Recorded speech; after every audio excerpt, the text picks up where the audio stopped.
Hop, yechimlarimiz keyingi qismini davom ettiramiz.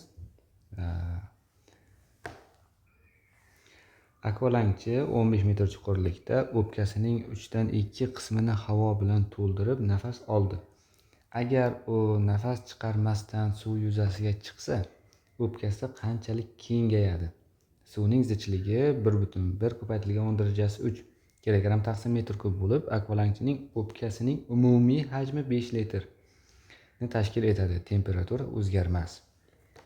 Xo'p, bundan oldingi qismda ham xuddi shunga o'xshash masala ko'rib o'tgan edik, faqat bunda pufakcha tepaga chiqayotgan edi. Xuddi shu ishni qilamiz. Ya'ni bosim va hajmlarni ko'paytmasi o'zaro teng bo'lishi kerak, chunki izotermik jarayon.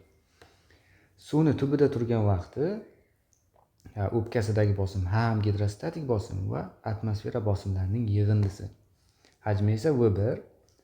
Tepaga chiqqandan keyin esa faqat atmosfera bosimi bor. Shuning uchun P2 ning o'rniga P0 qo'yib yubordim. P0 bu yerda atmosfera bosimi. Son qiymatlarni qo'yib hisobladik. 1100 ko'paytirilgan 10 ko'paytirilgan 15. Atmosfera bosimini 10^5 paskal deb oldik. Hajmini esa 5 litr hajmning 3/2 qismi bor. Bu yoqda esa atmosfera bosimi 10^5 va V2 tepaga chiqqandagi hajm. Shu yerdan V2 hajmini topadigan bo'lsak 8,8 litr chiqar ekan. Unchalik murakkab masala emas ekan. Soddagina hisob-kitob bilan amalga oshirib qo'ydik. Xo'p, keyingi masalaga o'tamiz.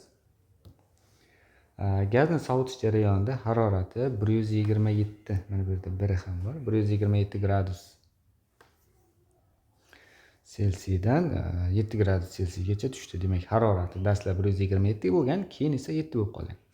Gazning zichligi necha marta o'zgaradi? Xo'p, holat tenglamasini yozib oldik. Birinchi o'rinda mana bu kelib chiqishini aytib o'tayin. PV teng M taqsim mol yer massa RT. Bu holat tenglamasi, biz bilamiz. Massani rho ko'paytirilgan V qilib oladi degan bo'lsak, Vlar qisqarib ketib, P barobar rho taqsim mol yer massa RT degan ifoda kelib chiqib qoladi. Xuddi shu formulani yozganmiz. P barobar rho taqsim mol yer massa RT. Xonada biror bir idishdagi harorat o'zgarganligi sababli zichlik o'zgarib ketar ekan. Demak, zichliklari ikkala holatda ikki xil. Haroratlar ham har xil, bosimlar esa bir xil. Demak, aytayaptiki, gazning massasi va bosimi o'zgarmas. Bosim o'zgarmaganligi sababli uning hajmi o'zgarib turgan degan xulosaga kelishimiz ham mumkin. Demak, bularni o'zaro bo'lib yuborsak ham bo'ladi. Bo'lib yuboradigan bo'lsak, ρ1 T1, ρ2 T2 degan ifoda kelib qolar ekan.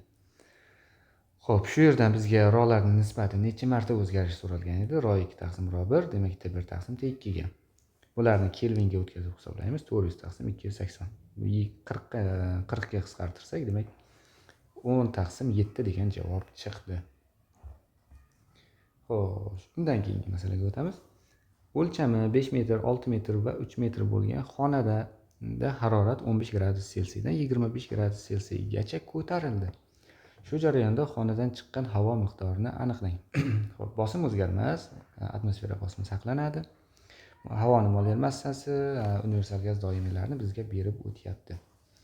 Xo'p, bizda xonaning o'lchamlari berilgan, ya'ni eni, bo'yi va balandliklari. Bundan tashqari xona bo'lganligi sababli xonamizda eshik, deraza shunga o'xshash qismlardan havo tashqariga bemalol chiqib ketishi yoki ichkariga kirishi ham mumkin. Shu sababli xonadagi massa haroratga qarab o'zgarib turadi. Bosim ham o'zgarmaydi, xonamizning hajmi ham aynan shu hajm o'zgarmas. Biz foydalanyapmiz holat tenglamasidan. PV teng modda miqdori RT.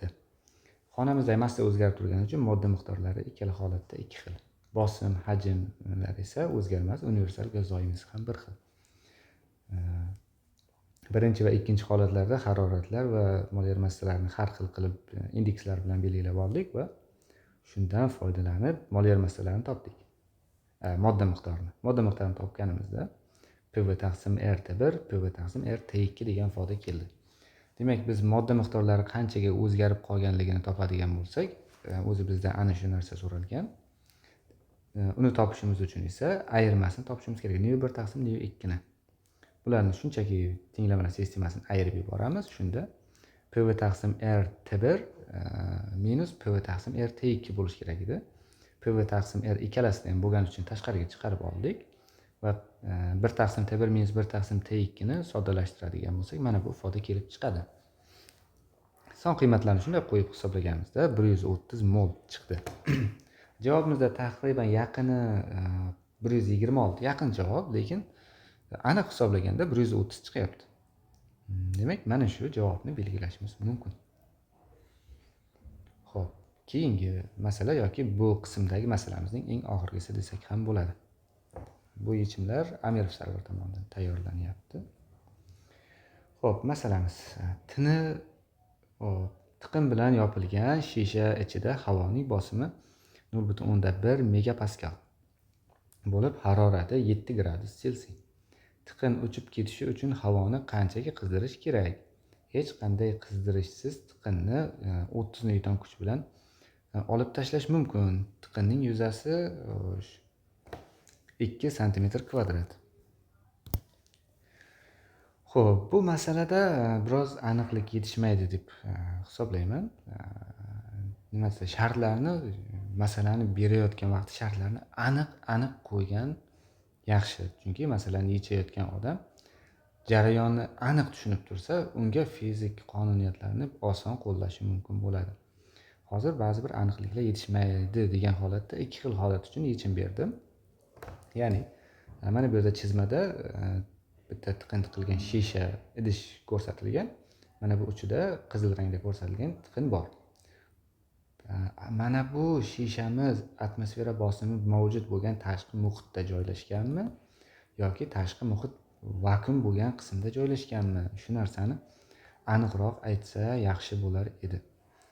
Agar atmosfera bosimi bor, tashqi muhitdan pinol bosim berib turibdi, ichki muhitdan gazni qizdirib P2 bosim hosil qilamiz deb qaraydigan bo'lsak, mana bu P2 bosimimiz ham atmosfera bosimini yengish kerak va mana bu tiqinni mana bu chetki qismlarda hosil bo'layotgan ishqalanish kuchi yuzasi tufayli hosil bo'layotgan bosimini ham yengish kerak. Ya'ni F taqsim S ni va pinol bosimlarini yengish kerak. Shu ikkala umumiy bosimga teng bo'lganda tiqinni chiqarib yubora oladi.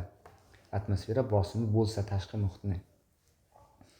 Bu holat uchun hajm o'zgarmas, ya'ni mana shu idishimizning hajmi o'zgarmasdan shisha idish bo'lganligi sababli qoladi deb P1 taqsim T1, P2 taqsim T2 deb oldik.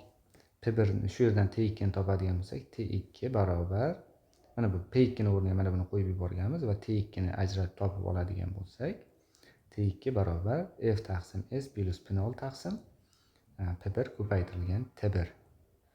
Son qiymatlarni qo'yib hisoblaydigan bo'lsak, T2 teng chiqar ekan 700 kelvinga. Bu taqriban 427 gradus Selsiy bo'ladi. Hop, 427 gradus Selsiyga yaqin bo'lgan javob mana bu 420 gradus Selsiy bo'lib turibdi. Mana bu gradus Selsiy. Xo'p. Endi ikkinchi holat, ya'ni tashqi muhit vakuum bo'lsa, ya'ni biz tashqi muhitni atmosferasini hisobga olmaymiz. Biror bir vakuum hosil qilingan muhitni ichida turibdi deb qaraydigan bo'lsak, bosimimiz endi tashqi muhitni bosimini yengishiga hojati yo'q, faqatgina mana shuni surib chiqarsa bo'ldi. Shu sababli F2 barobar F taqsim S. Yana shu holat P1 taqsim T1, P2 taqsim T2. Bu yerdan T2 ni topadigan bo'lsak, P2 taqsim P1 ko'paytirilgan T1. P2 ni o'rniga esa F taqsim S qo'yib yubordik shunchaki. Qo'yib hisoblaganimizda 147 gradus Selsiy yoki 420 kelvin chiqar ekan. 147 gradus Selsiyga mana bu 140 kelvin 140 gradus Selsiy eng yaqin javob bo'lib turibdi. Demak, bizda ikkita javob bor, ikkalasi ham aniq son chiqmayapti, lekin eng yaqin javoblarni yaqin javob mana shu deb belgilashimiz mumkin. Lekin baribir masala shartida aniqlik kiritib ketilmagan.